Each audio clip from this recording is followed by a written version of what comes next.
Salve, salve galera, Podcast Brasil no ar, na apresentação eu, Di Olivier, e hoje trazendo um convidado super especial da comédia e do humor brasileiro. O nome dele é Wilson Rosa, mais conhecido como Jaguara. Ele mora em Porto Alegre e nasceu em 1977. Nos espetáculos ele participa no Se Contar Ninguém Acredita, Os Comedianos e os Los Mequetrefes. Esses Los Mequetrefes eu tive o prazer de assistir e, cara, é muito engraçado. Esse cara vai contar pra nós um pouco da trajetória dele, da história dele e trazer um pouco de alegria também, né? Não que as nossas outras entrevistas também não foram alegres, mas hoje a gente vai dar uma descontraída e vamos ouvir um pouco desse humor desse gaúcho comediante conhecido no Brasil inteiro. Podcast Brasil tá no ar, deixe o seu like, o seu comentário e compartilhe esse programa e não esqueça de acionar o sininho para receber as notificações, porque assim o YouTube entende que esse programa é relevante. A gente já volta, Podcast Brasil tá no ar.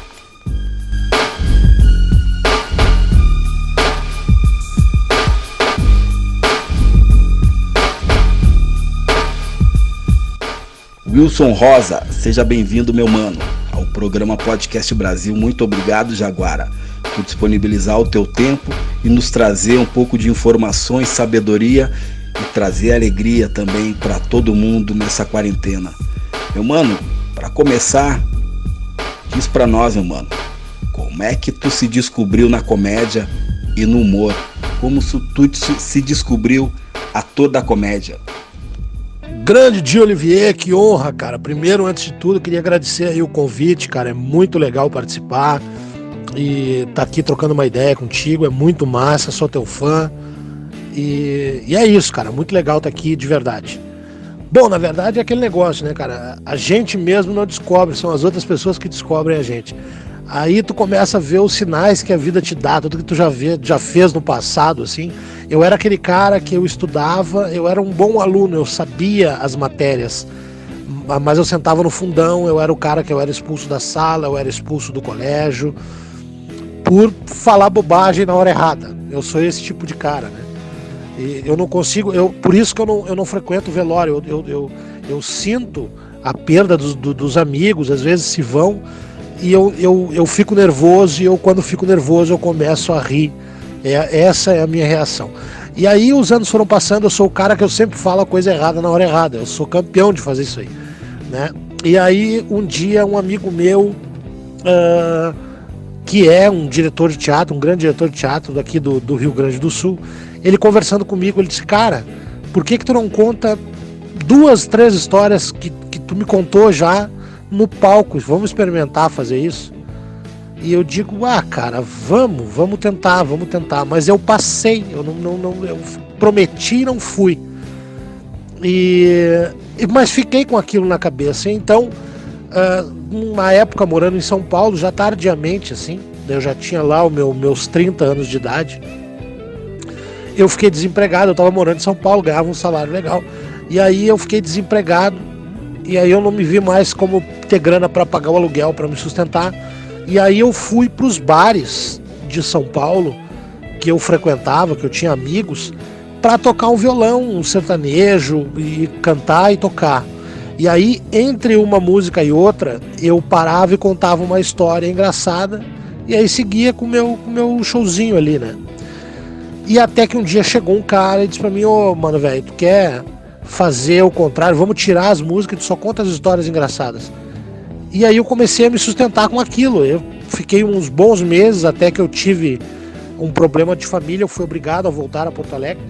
E aí, cara, primeira coisa que eu fui fazer foi procurar esse amigo, diretor de teatro. Ele casualmente estava em cartaz no mês seguinte, aí me deu uma oportunidade, dali eu não parei nunca mais.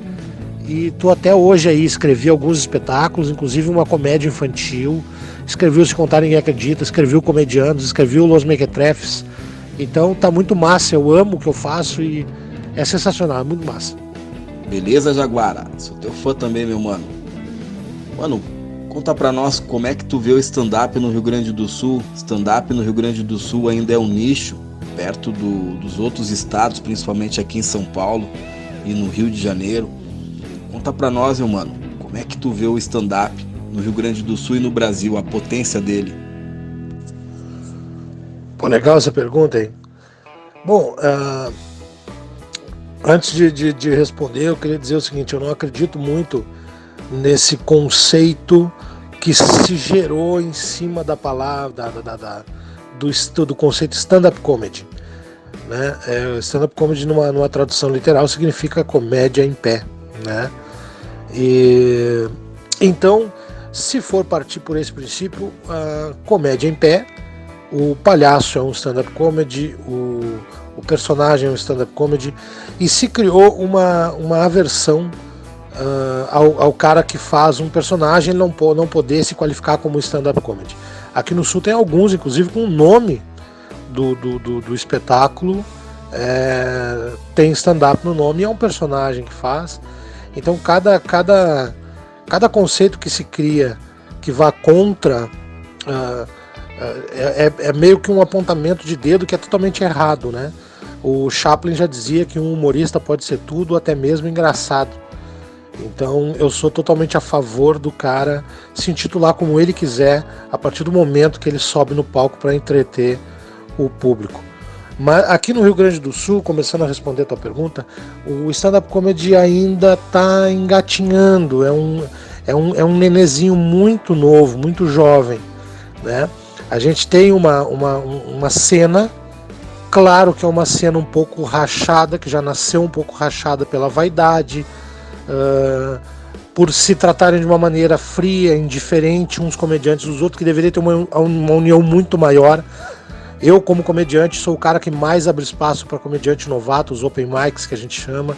Eu sou o cara que mais produzo cursos, inclusive com o Fábio Lins, que é um dos maiores comediantes do Brasil, um dos melhores cursos de stand-up comedy do Brasil, entre outros cursos focados na área de stand-up comedy. E a gente tem tudo para crescer. A diferença é que o gaúcho ainda é um pouco retraído, né, pro stand-up, sabe? Ele não sai de casa para assistir um stand-up comedy, a não ser que seja algum amigo que ele vá assistir, né? E diferentemente de São Paulo, né? Em São Paulo, às vezes, segundas-feiras num bar tem dupla sessão, né, lotada, porque a galera tá afim de assistir e tomar uma cerveja. E eu acho que o Rio Grande do Sul vai caminhar para esse ponto. Só que tem uma diferença muito grande. Por exemplo, se tu pegar um comediante de São Paulo e ele tiver 5 shows durante a semana, em 70, 80% dos casos ele vai fazer um texto completamente diferente. Ele vai ficar no palco 10 minutos, 15 minutos. Aqui no Rio Grande do Sul não, se a gente fizer, não acontece de fazer 5 shows numa semana, mas se tu pegar bares, por exemplo, para fazer 2 shows numa semana, tu vai usar aquele mesmo texto, vai ficar o dobro de tempo no palco. É muito diferente, é quase que um espetáculo em cartaz. Tu vai fazer aquele texto, claro que tu vai incorporar uma coisa nova ou outra, mas não é o mesmo ritmo acelerado de São Paulo, de Curitiba. Eu acredito que a gente vai demorar aí alguns anos, talvez uma década, para poder estar no nível de São Paulo, onde as pessoas saem de casa para assistir uma comédia stand-up num bar, tomando uma cerveja, às 9 da noite, às 11 da noite, que até a meia-noite, assim. Eu acredito muito nesse formato. Eu acho que o humor é uma arte, é uma maneira de se expressar. É um comediante de cara limpa ali, de peito aberto no palco, falando merda, falando bobagem.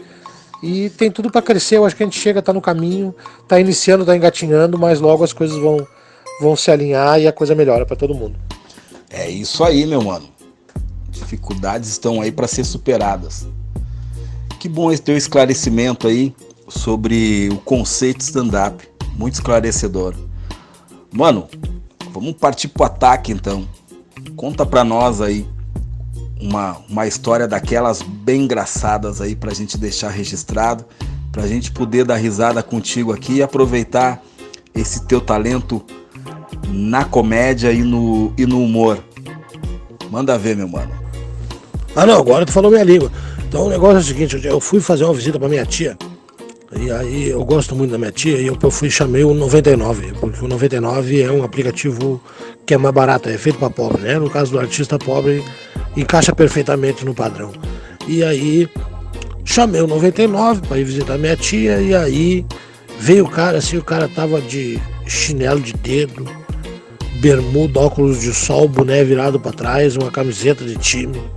Eu não vou nem falar da tornozeleira, vou deixar passar a tornozeleira. Mas eu estranhei, aí eu fiquei preocupado, mas eu entrei no carro para seguir minha viagem, que eu tava indo visitar minha tia. E aí o cara começou a reclamar da vida, porque é difícil, porque não sei o que, povo inteiro, porque não sei o que, porque é muito movimento, o cara não para nunca. Eu fiquei quieto. Aí daqui a pouco eu disse assim, eu nem era pra estar aqui. O meu ramo é cozinha, eu sou cozinheiro, eu fui pra rua semana passada porque eu dei uma facada no gerente. Aí eu cheguei e disse assim, ô irmão, dá uma encostadinha aí, só um minutinho. Aí já aconteceu alguma coisa? Não, não aconteceu nada, eu só esqueci um negócio. Peguei e desci porque eu fiquei com medo, né?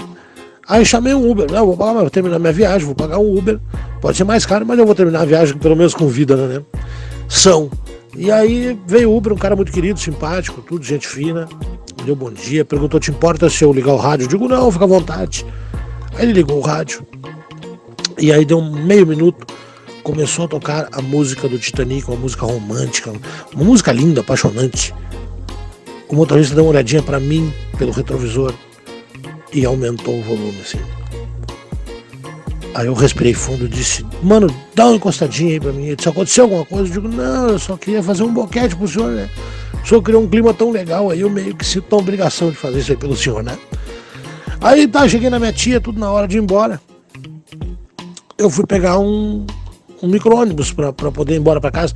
Só que tem uma, aqui a gente chama de lomba, aí em São Paulo é uma ladeira gigante, assim, até chegar lá embaixo na parada pra pegar a lotação, né, o ônibus.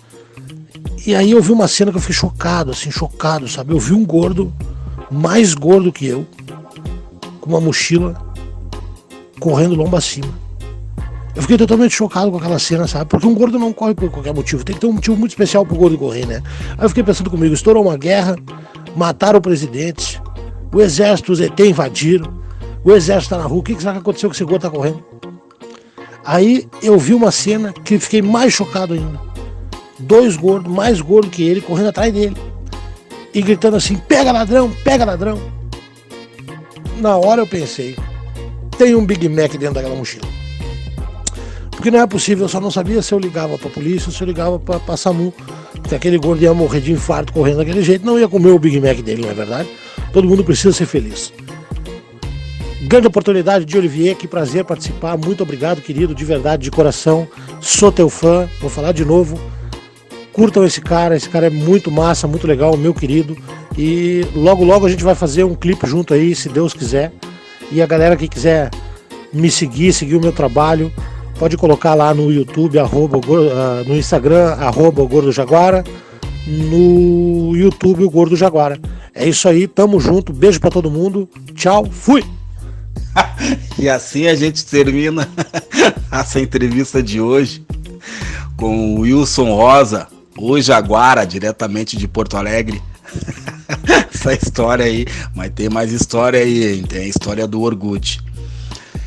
Mano, muito obrigado, também sou teu fã também, e com certeza a gente vai finalizar e vamos dar seguimento àquele videoclipe que eu te convidei, que é da música Quem Irá, tá no meu segundo disco. Todos os teus links, Facebook, Instagram, vai estar adicionado na descrição aqui nesse programa. E desde já te agradeço do fundo do meu coração por tu ter disponibilizado esse tempo para nos trazer um pouco de alegria em tempos de pandemia. Podcast Brasil volta em um outro momento. Deixe o seu like, o seu comentário, compartilhe esse programa e acione o sininho para receber as notificações, porque assim o YouTube entende que esse programa está sendo relevante. Até breve, se Deus permitir, tamo junto, é nóis.